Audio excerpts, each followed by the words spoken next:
Guys কেমন আছেন আপনারা সবাই? আশা করি সবাই ভালো আছেন। আজকে গিয়েছিলাম একটা বিয়ে বাড়িতে। তো সেখানে কি করলাম, কি খেলাম সব থাকছে এই ভিডিওতে। তো আমাদের সাথেই থাকুন।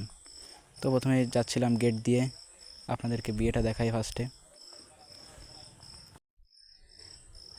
এখানে রাস্তাটা কিন্তু খুবই সরু গাইস, এখান থেকে কিন্তু একসাথে বেশি লোক যাইতে পারে না।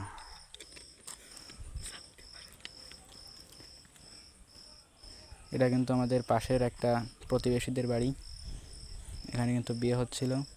আপনারা তাদের জন্য কিন্তু আশীর্বাদ করবেন অবশ্যই, যাদের বিয়েতে আমরা গেলাম। এরপরে দেখতে পাচ্ছেন এইখানে কিন্তু খাওয়া দাওয়ার আয়োজন হচ্ছে। এখানে কিন্তু বরযাত্রীরা খাওয়া দাওয়া করছে, আমরাও বসবো এর পরের বৈঠকে।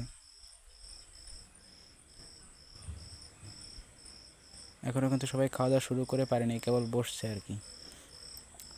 দেখেন, দেখতে দেখতে আমরা কিন্তু বসে পড়লাম। দেখেন আমার বন্ধু কিন্তু বসে উঙ্গি মারছে মেয়ের দিকে, কিন্তু পরে জানতে পারলাম আশেপাশে কোনো মেয়েই নেই। পরে কিন্তু থাল দিয়ে দিল।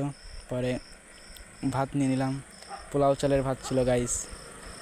এরপরে ভাতের সাথে দিয়েছিল পটল ভাজা, পটল ভাজা দিয়ে ফার্স্টে খেয়ে নিলাম। পরে দিল ডাল, ডাল দিয়েও খুব আরামসে খেয়ে নিলাম। এরপরে হচ্ছে গিয়ে আপনার দিল মাছ। মাছটা কিন্তু আমি যে পেটের মাছ এনেছিলাম, কেননা আমার গলায় কাটা বাঁধবে। এরপরে দেখছেন আমার বন্ধু কিন্তু খুব আরামসে খাচ্ছে। এরপরে কিন্তু মুরগির মাংস দিয়ে ভাতটা খাচ্ছিলাম। মুরগির মাংসটা কিন্তু অস্থির হয়েছিল গাইস, দেখতে পাচ্ছেন আমার বন্ধু কিন্তু গবলে গবলে নিছে। এরপরে কিন্তু খাসির মাংস চলে আসছে। খাসির মাংসটা যে কি নরম গাইস, কি বলবো। দেখেন গাইস, একদম স্মুথলিভাবে গালের ভিতর চলে যাচ্ছে গাইস, খুবই নরম।